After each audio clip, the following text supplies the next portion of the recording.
It is. Hey, welcome back to the A.C.E Football Academy. This is your Friday Footy Talk for July 4th. Happy Independence Day. I hope you've got some stuff going on today and this weekend with friends, family, or whoever is near you to have a cold drink, sit outside under the sun, watch some fireworks. Let's have a good old weekend, Coach. We have got some interesting news within U.S. soccer. Yeah. And we have had previous conversations about this concerning birth year, calendar year, school year dates on how to formulate your teams within your clubs. And Coach, you and I have discussed this off and on, and we're going to dig into some of the details that U.S. Soccer has addressed, as well as what clubs are going to be dealing with. And we're going to dig into how you and I feel about maybe, is there going to be some frustrations, confusion, some things that people maybe not be thinking about. But all in all, this is a U.S. soccer decision. Every club in the country is going to be dealing with this. And while you may be frustrated about a change, just remember this is about your kids' development.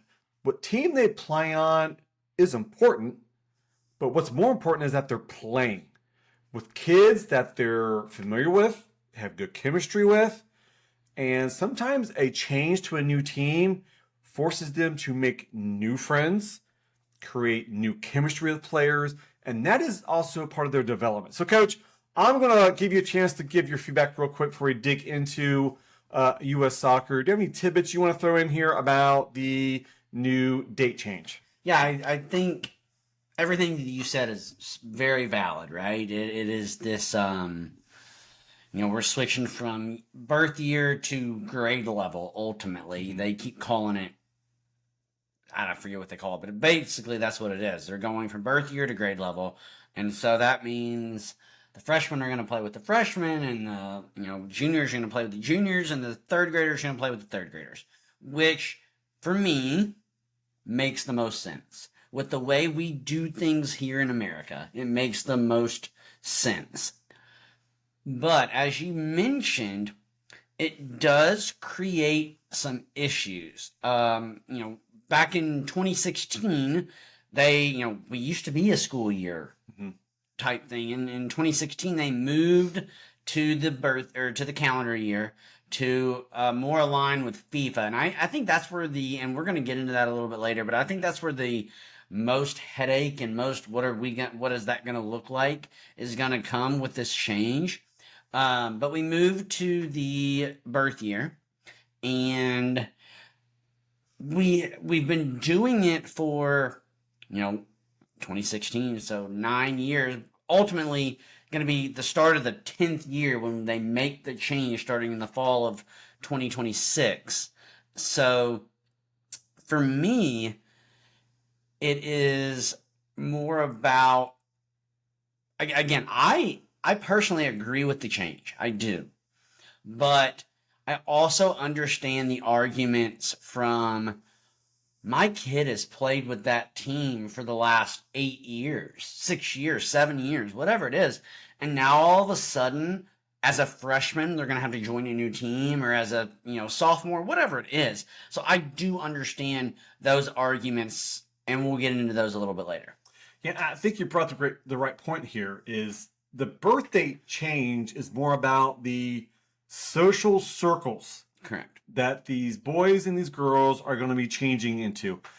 Majority of the players already know each other within that club, whether an age group up or an age group down. You may not know everyone, but you're going to see some familiar faces already. Well, and so I didn't mean to cut you off, but in just thinking, and I don't know what it looks like at other clubs, but for us, I looked at 4 teams today, and it affects 5 or 6 players on each team, right? So you're not, I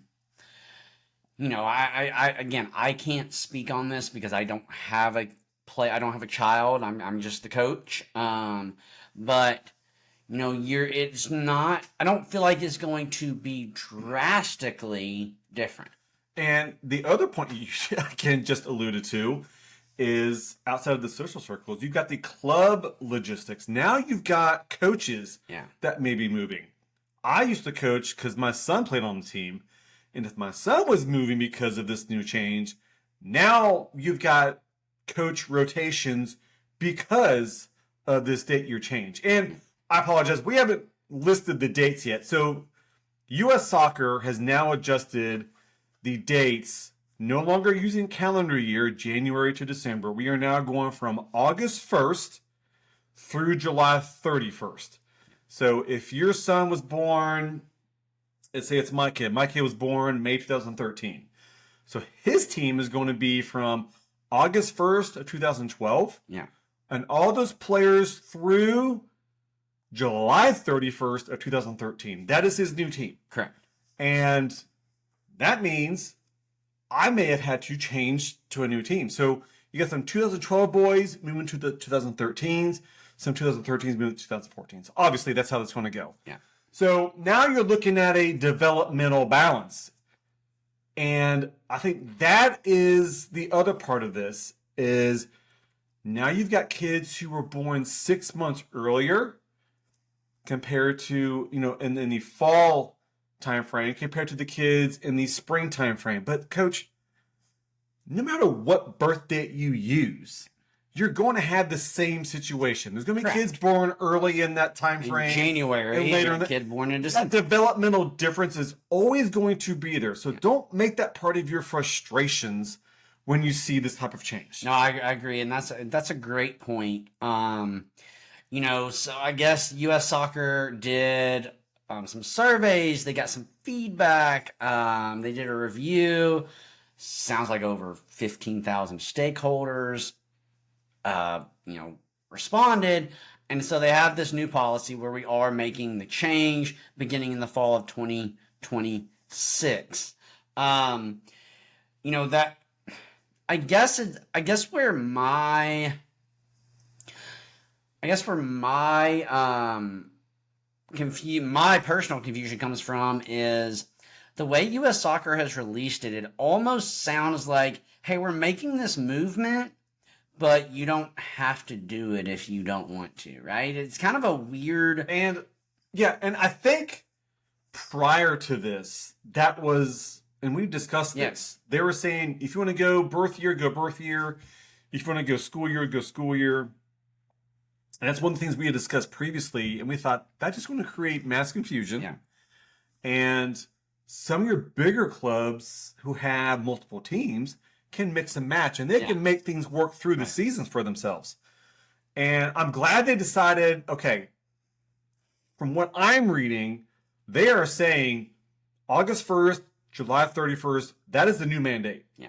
There was no questioning if you can do one or the other. That is your birth frame, and that's what you must stick to. Now, the other question is, if a player says, hey, I know we've made that change, but can I be one of the players to move? To play up. Or to stay with Yeah. that team, even though I'm going to be outside of that birth range? That seems to be where U.S. Soccer doesn't say yes or no, whether they can or cannot make that decision. And maybe that's something the club is going to have to make a mandate themselves individually on how they're going to handle that situation. And I'm jumping down a little bit, but since we're discussing this, I think what comes into play there are your state tournaments and not even state tournaments, but just the tournaments in general, right? If I coach a 2011 team, and I have a September 2012 or 2011 or 2010 birth date, right? Am I going to be allowed to play in that tournament? Am I going to be allowed to go and play up? Because a lot of tournaments discourage that. They don't allow that play up aspect of things. So, and to add to that, and I'll let you continue, I want to make sure this is clear. With the new date change, you cannot play down in age group. So let's not make sure there's any confusion within that. Yeah. If your birth date is September, you cannot play down now. Yeah. You have to play with your age group or play up a level. Right. Please continue. Yeah. And so I think that's going to provide a whole nother level of conversation about how do tournaments handle this change? Because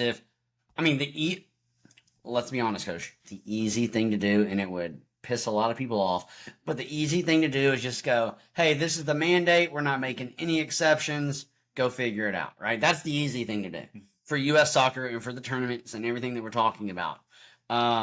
I think you're going to receive a lot of pushback from that, just from the people that I've spoken to in the last 24 hours, just at our club alone, right? Because it is going to cause some movement, whether it's with players or with coaches. But I think that aspect of it is going to be really interesting on how clubs and tournament directors handle that change. All right, Coach, let's dig into why this matters and how this is going to affect the players and the clubs. So the first thing I want to dig into is the social and developmental benefits of this.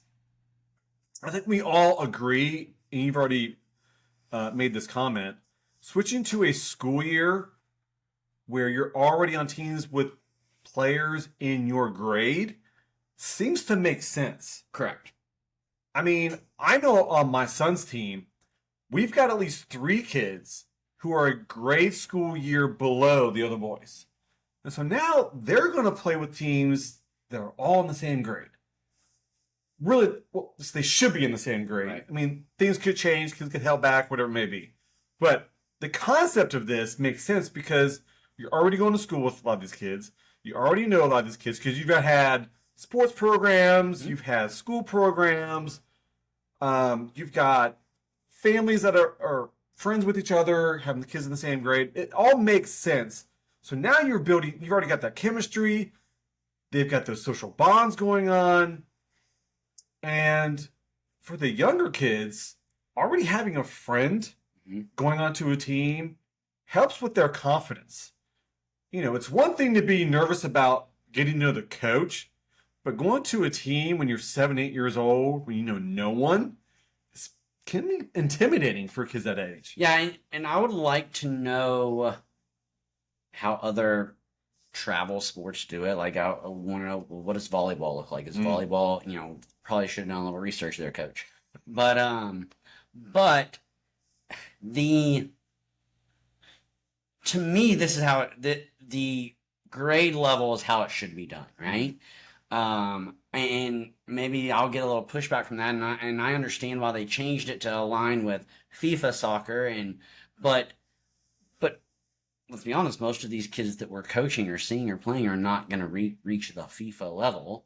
So moving it to that age group, you're 100% correct. We had this discussion on a podcast, one of my favorite podcast episodes we did. So I encourage you to go back and listen to it if you haven't, is the Club versus School podcast, right? And what did we both say? There's just something different about school soccer. Why is it different? Well, because you're playing with everybody you see every day in school. And so club does bring a different aspect to that, where you get to play with different players. You get to play with better players a lot of the time. But keeping it within the same age group, for me, makes it a lot more fun, because now when I step onto the school field, I may be playing Dunham, who we're going to be on the same team on Saturday, right? But on Thursday, we're playing against each other, right? And that just makes it fun. It brings that, camaraderie, brings that social aspect back into it. Yeah, let's look into some of the challenges here, and I think some of these are pretty obvious. You're going to have roster overhauls, which we've already alluded to that. You're going to have 4 players that may be moving up or down. And you're going to have coaches rotations for whatever reason. And then you're going to have, your timetable adjustments because you're on a new team. You're going to have different practice days. You're going to have different atmospheres you're going to be dealing with.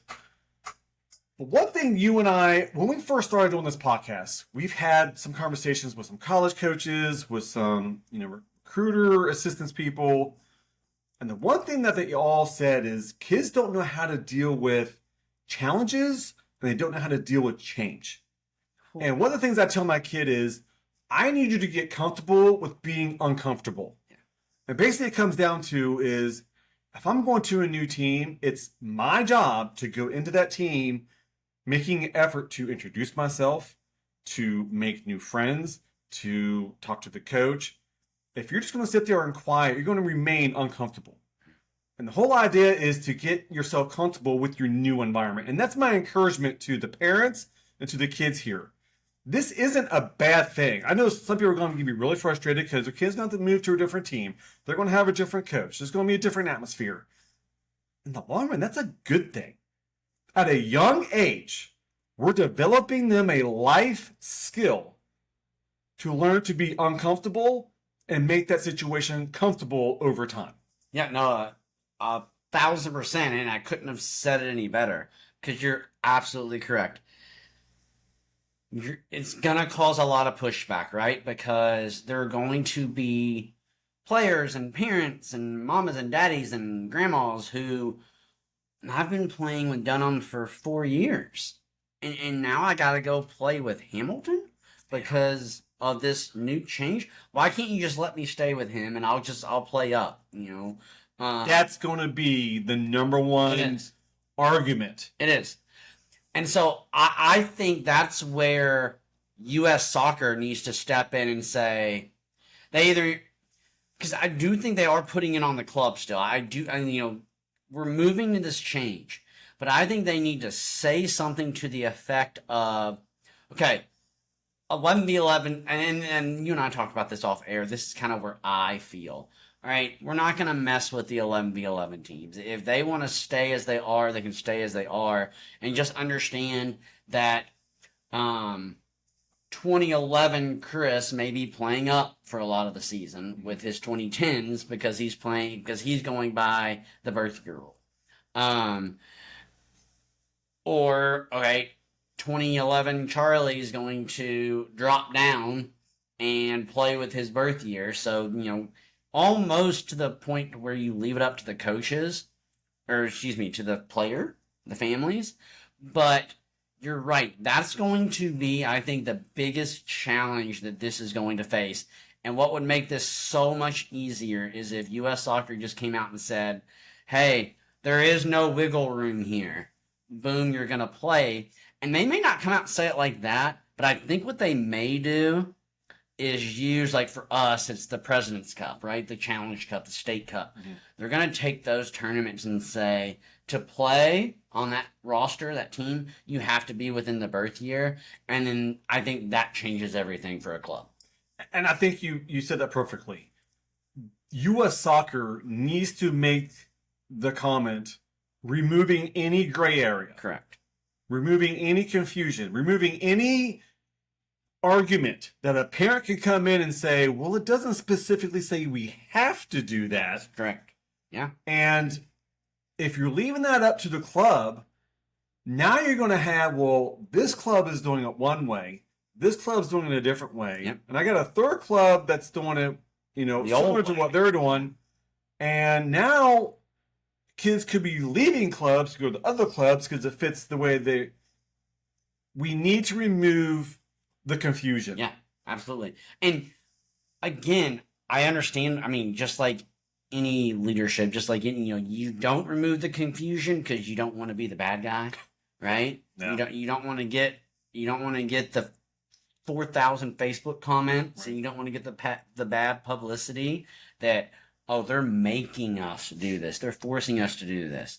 But you're right. What they're doing with it, and again, we're talking about the challenges of all this. I think that this is going to be the biggest challenge. How are you going to adapt this rule not even per club, but per team? Mm-hmm. You and I have talked about that before. Like, maybe I just have a really good team, and I'm just like, yeah, whatever, we'll play up. Yeah. But the team below me, no, we need to combine. I need some of your girls, right? We're struggling. So I just think that U.S. Soccer needs to be the bad guy in all of this and say, no, we're mandating this. It is official. You can play up. You can have players play up, whatever you want to do, but you will not be eligible for state tournaments, for club tournaments, things like that, unless you're abiding by the rules. The confusion is going to affect clubs like ours where there's only one team per age group. Yeah. Oh, yeah. When you got large clubs that have 3, 4 teams per age group, they can just say, hey, here's a new mandate. We're going to have all new tryouts under that age group, and we're going to set new teams all over again. Yeah. But with us, you've got parents, just like you said, well, I've been playing with Hamilton. I want to keep playing with Hamilton. What do I need to do to make that happen? We have to make sure that that confusion doesn't come in. So let's go over some things that the clubs can do to try to, number one, get across the correct information. What's really going on, what's actually changing, and what is this club planning on doing? And one thing that we've read about is, I guess you could say, a town hall type of meeting where you invite everybody to a school gym. The president or the DOC stands in front and says, here's the mandate, here's what the club is doing. And in the spring, into spring tryouts, we are switching to the new birth years, and we're going forward from there. What are your questions? Just the communication is going to be so important in all of this, right? And removing that confusion. Yeah, and we we love our club, but we worry about our communication efforts sometimes. And so this is going to be the biggest part. And so that town hall, I love. You invite whoever wants to come, any stakeholder you have, and say, I mean, you probably released a statement before saying, hey, here's what we're doing. If you would like to discuss it, or not discuss it, but if you would like to give your opinion, I guess, because again, you have to be the bad guy. You have to say, this is not a discussion. There's nothing you're going to say tonight is going to change my mind, ultimately, unless that's how you want to go, right? Maybe we're going to do a town hall and then do a vote and run it, like that, where do we want to let everybody play up, or do we want to force the mandate? So maybe that's how you want to attack it. But again, I think you're just creating issues when you handle it that way. I think, again, for me, I like the rule. I think they're making the right change to go back to grade level. But I also get the argument of, I've been with my team for X amount of years, and how can you pull me off now? I'm a freshman in high school. I'm already going through that transition. How can you also pull me off my club team? So I understand that argument as well, and I'm sympathetic to that argument. And so that's why I would mandate it for, 11v11, you let the player choose. If Chris wants to stay with his current team, and he can make that team, right? Maybe a bunch of kids come down, and now Chris can't make that team anymore, right? So you give them that option, but I think you have to force the mandate with 9v9 and younger. I don't agree with that. I think it needs to be all the way through the club, because there are going to be those parents that say, oh, I have a choice. I'm staying with my buddy. So now you've got one team that's only got one sub. Now you've got a team that has a roster of 20. And how do you fix that? Well, you have to enforce the rule. You have to say, if you're within this age group, August 1st to July 31st, that is the team you're playing on. Almost like you get first dibs or whatever it is. Now, are there going to be outliers of kids that could play up an age group? Sure. But that's going to be a one or two types of players throughout your entire club. And I think you nip that early, saying you have to handpick that kid. Hey, I'm calling you because I think your kid probably should be playing up. And if you're not getting that phone call, then you shouldn't even be asking about playing up. Of course, some people are going to ask anyway. Right. But I think you say, you are not playing up. That is not something we're going to discuss. If you haven't got a phone call from us specifically about playing up, you're on the team. And I wouldn't even do that, right? I wouldn't even say, we called a couple people. I would just say, hey, you're playing for your age group. And then when they say, well, how come Charlie gets to play? How come Charlie's playing on the 2011s? You just say, because we allowed it. or Yeah. special circumstance, or however you want to phrase it, right? But honestly, Coach, I agree with you. That is the answer. But my sympathetic heart, my coach heart, my love my players heart, also leans to that. Let's give some players a voice in this matter as well. Yeah, and here's my frustration. And we talked about this in a prior episode. Is this going to change again in another 10 years? Right. I Yes. feel like every 10 years we go through this transition because someone wants to change. Yeah. And I'm assuming that the basis of the argument is, well, my kid is the youngest out of this age group, and it's affecting his play because everybody is more physical. Mm-hmm. They've developed more. Well, it doesn't matter what birth date they're going to have there. Someone's going to be on the back end. Someone's going to be the youngest, right? Someone's going to be the youngest. Someone's going to be further behind in their development. Well, that is okay. Especially when you're, middle school and down. You're still developing. You're going through the motions of learning the basics and all that kind of stuff, mastering your ball skills. Focus on that. Yeah, absolutely. Rather than making things more difficult than what it needs to be. Development, making them learn life skills. Change can be good for a lot of kids and a lot of parents. Let it happen. Watch your kid adjust. Yeah. Watch your kid adapt to a new environment. Maybe they're going to impress you. Maybe they'll teach you something as an adult. And again, nobody hates change more than I do. And I know that, and I am open with that, right? But I mean, honestly, in this episode, Coach, you've taught me into that has to be the line, right? The change is happening. We are mandating it starting in the fall of 2026. I say let's lock that in. Coach, any final thoughts on this? I feel like we're pretty much on the same page here. We like the change. School year, playing with your friends in your grade makes sense. I think developmentally, physically, and mentally, it makes sense for this change. Yeah.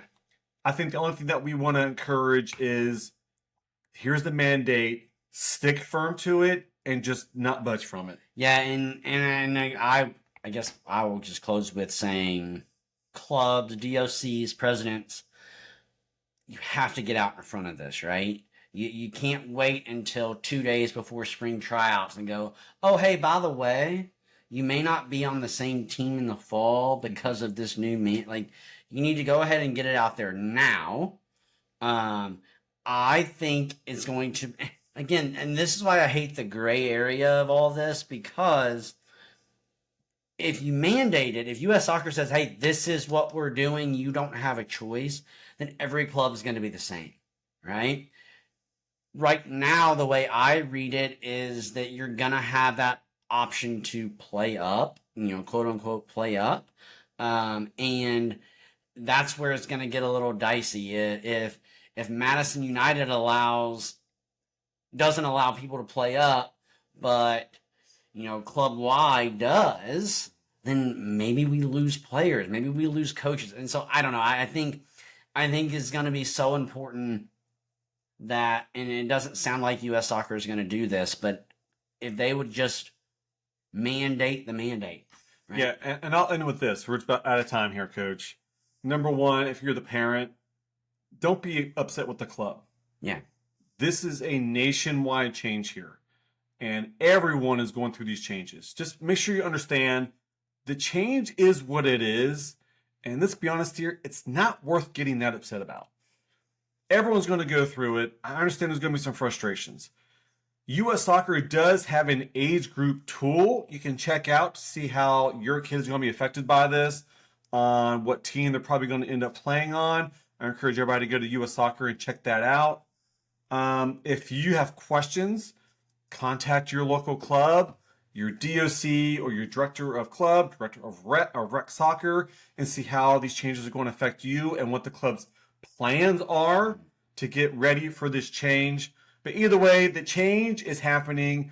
There's no going back. Yep. It is what it is. Just let your kid play encourage them to go and do the work, and I guarantee you everything's going to be just fine. We are the Ace Football Academy. We thank you for joining us today. That's Coach Hamilton. I'm Coach Dunham. Go kick some ace.